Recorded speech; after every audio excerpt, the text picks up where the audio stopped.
तो मेरी अम्मी ने मेरा रिश्ता तलाश करना शुरू कर दिया था। मैंने अपनी पढ़ाई मुकम्मल करने की बात की तो मेरे अब्बू ने मेरा साथ दिया, लेकिन ये शर्त रख दी थी कि जैसे ही मेरी पढ़ाई मुकम्मल होगी तो मेरी शादी मेरे अब्बू की मर्जी की होगी।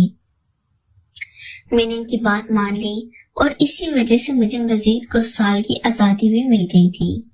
मैंने भरपूर तरीके से अपनी लाइफ एंजॉय की थी। यूनिवर्सिटी में मेरी अच्छी खासी सहेलियां भी बन गई थी। इस तरह मेरे यूनिवर्सिटी के दिन जल्दी से गुजरने लगे थे।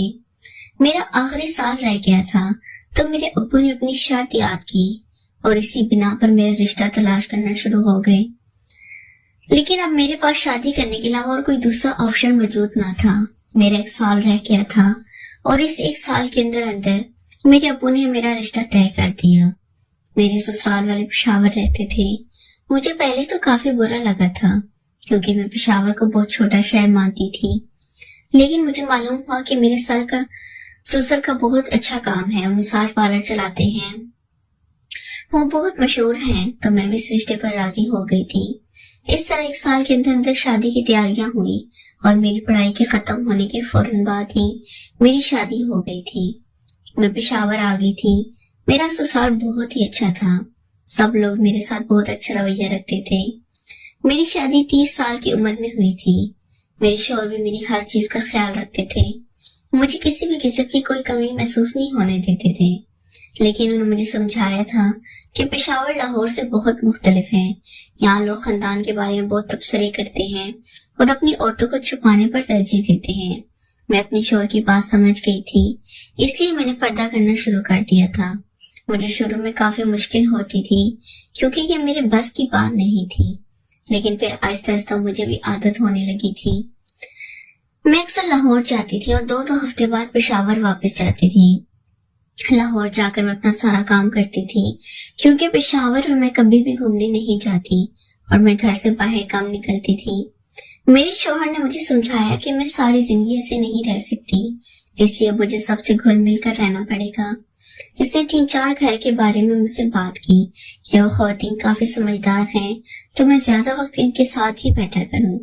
मैंने भी अपने हमसाए वगैरह से दोस्ती का हाथ बढ़ाया। वो सब मेरी बहुत तारीफ करती थी कि मुझे बहुत अच्छा ससुराल मिला है। इसके साथ साथ वो मेरे ससुर के बारे में भी बातें करती थी। इन सबको पता था कि मेरे ससुर का मसाज पार्लर है और मुझसे कहती थी कि मैं वहां मसाज लेने जाऊं, लेकिन मैं इन्हें टाल दिया करती थी क्योंकि मुझे शर्म आती थी। वो सभी मुझसे कहती थी कि मेरे ससुर का मसाज में ताकत होती है और इंसान का सारा दर्द खत्म हो जाता है, लेकिन मैं फिर भी नहीं मानती थी क्योंकि मैं नहीं चाहती थी और खुद घर में रेट किया करें।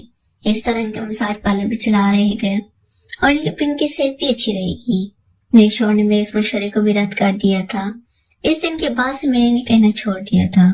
अब हमसाये की औरतें मुझे देखकर हैरान होती थी कि मैंने अपने ससुर के पार्लर जाकर एक दफा भी मसाज नहीं करवाया।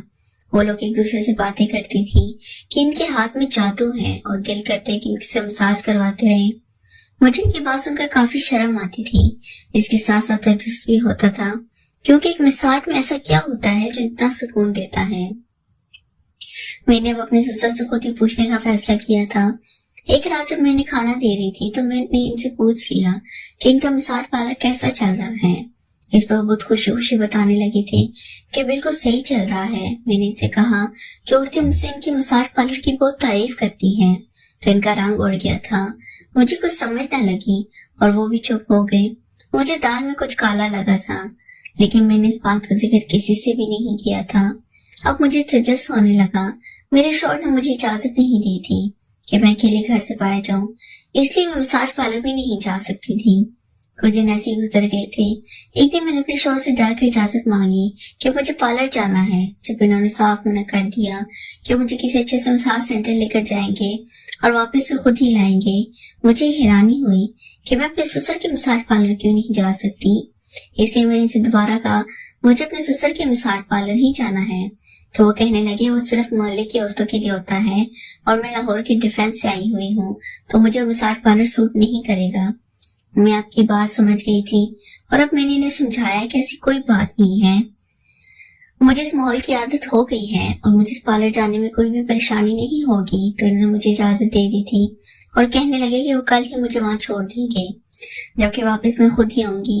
मैंने इनकी बात मान ली और शुक्र किया कि अगले दिन मैं पार्लर जाने के लिए तैयार हो गई। मैंने बुर्का और निकाब की और अपने शोहर के साथ ही बाइक पर बैठ गई। इन्होंने मुझे 2 गली छोड़कर मसाज पार्लर के सामने उतारा और खुद वापस चले गए थे। मैंने बाहर से इस पार्लर को देखा तो अच्छा खासा बड़ा लग रहा था, पर इसके सामने एक दरवाजा था जो कि बंद था। मैं सुबह 10 बजे करीब इस पार्लर आई थी। मैंने दरवाजा खोलने की कोशिश की पर दरवाजा अंदर से बंद था। मैंने बेल दी तो मेरे ससुर ने 2 मिनट बाद दरवाजा खोला।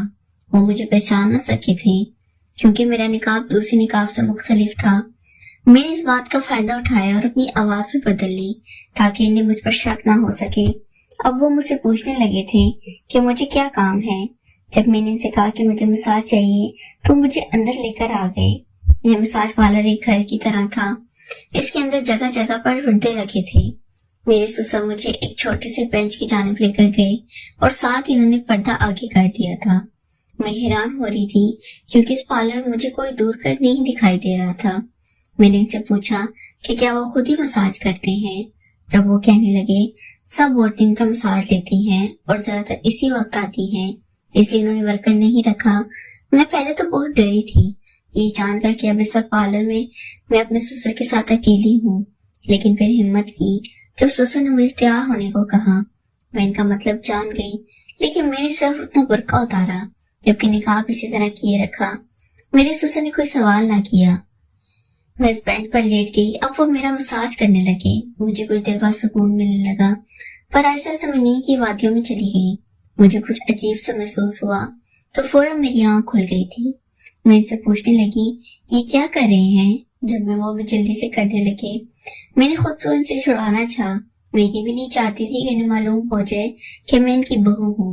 मेरे ससुर ने मेरे चेहरे पर अपना हाथ रखा ताकि मैं चिल्ला न सकूं। अब वो काम करना शुरू हो गए थे। मुझे पता चल गया था कि अब मोहल्ले की औरतें जिन मसाज का जिक्र करती हैं वो इस किस्म का होता था और इन्हें सबसे मजा आता था। मैंने खुद को छुड़वाने की कोशिश की, लेकिन चाहकर भी खुद को छुड़वा न सकी। मैं अब इस जगाने में पछताने लगी थी, लेकिन मुझे इस बात की खुशी हुई थी कि अपने ससुर का राज मैंने खोल कर दे लिया। जब कुछ देर बाद ही मेरी हिम्मत ने जवाब दिया और मैं सब बर्दाश्त करने लगी, मुझे अजीब सा एहसास हो रहा, एक सुकून मिल रहा था। ये वही सुकून था जिसकी बात औरतें करती थी। लेकिन मैंने अपने ससुर को मजीद कुछ न करने दिया और इन्हें फौरन ही रोक दिया क्योंकि इनका इरादा मजीद मुझे करने का था। वो मसाज लेकर मैं वापस अपने घर चली गई थी। मैं भी शौक थी कि मेरे ससुर औरतों के साथ मसाज के बहाने ये सब करते थे। मेरा दिल किया था कि मैं अपने शोहर से बात करूं, पर मेरे पास कोई सबूत नहीं था। मेरे ससुर घर वापस आए तो मुझसे मुश्किल हो रहा था कि मैं इनका सामना करूं, लेकिन वो मेरे साथ बिल्कुल अच्छा बर्ताव कर रहे थे। मुझे इनके इस दोगलेपन पर काफी गुस्सा आया था। मैंने इस राज को अपने तक ही रख लिया था। कुछ दिनों तक मेरा दिल दोबारा मसाज लेने पर किया। अब जब भी मुझे मसाज लेना होता था तो मैं अपने ससुर के पास ही निकाब करके जाती। इस तरह मुझे पहचान नहीं पाते और मेरा काम भी हो जाता था। मैंने इस बात का जिक्र किसी से नहीं किया था और इसी तरह काम चलता रहा। औरतें मुझसे दोबारा पूछती थी तो मैंने यही बोलती कि मुझे घर के कामों से फुर्सत नहीं मिलती है, इसलिए मैं पार्लर नहीं जाती हूँ। अगर आपको वीडियो चाहिए प्लीज चैनल को लाजमी सब्सक्राइब करें।